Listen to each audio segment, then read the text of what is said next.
আকাশের ঠিকানায় চিঠি লিখো। 90 দশকের কাহিনী, অর্থাৎ আজ থেকে আরও প্রায় 35 বছর আগের সময়ের কথা। তখন বাংলা ফিল্ম ইন্ডাস্ট্রিজে আবির্ভাব ঘটে এমন এক স্টাইল আইকনের, যিনি আজও অপ্রতিদ্বন্দ্বী।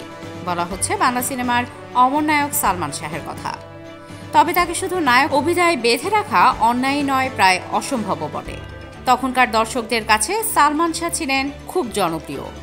শুধু ভক্তরাই নয়, অন্যান্য নায়ক অভিনেতারাও তাকে দেখতেন অনুপ্রেরণা আর আদর্শ হিসেবে। এক কথায় সালমান শাহ ছিলেন 90s-এর এমন আইকন, যাকে আজও মনে ধারণ করে রেখেছেন অসংখ্য ভক্ত। অভিনয়ের প্রসঙ্গ আলাদা করে বলা নেই, কিন্তু তার সজ্জা ও ফ্যাশনে যে আধুনিকতার ছাপ মিলেছিল, তা পরবর্তী সময়ে বলিউডেও দেখা গেছে।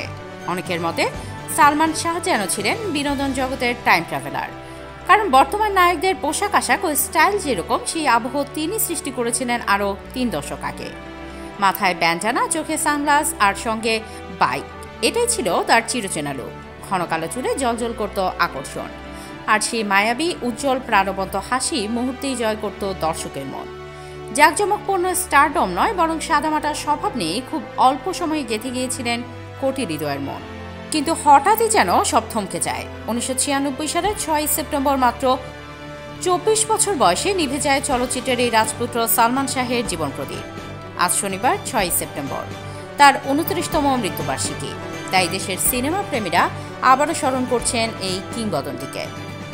ঢালিউডের ইতিহাসে সালমান শাহের মৃত্যু যেন এক অপূরণীয় ক্ষতি। তবে তার মৃত্যুকে ঘিরে শুরু থেকেই রয়ে গেছে ধোঁয়াশা। কেউ বলেন তিনি আত্মহত্যা করেছিলেন, আবার কারো মতে এটি ছিল পরিকল্পিত হত্যাকাণ্ড। এখনও সেই রহস্যের জট খোলেনি। এখনও সেই রহস্যের জট খোলেনি।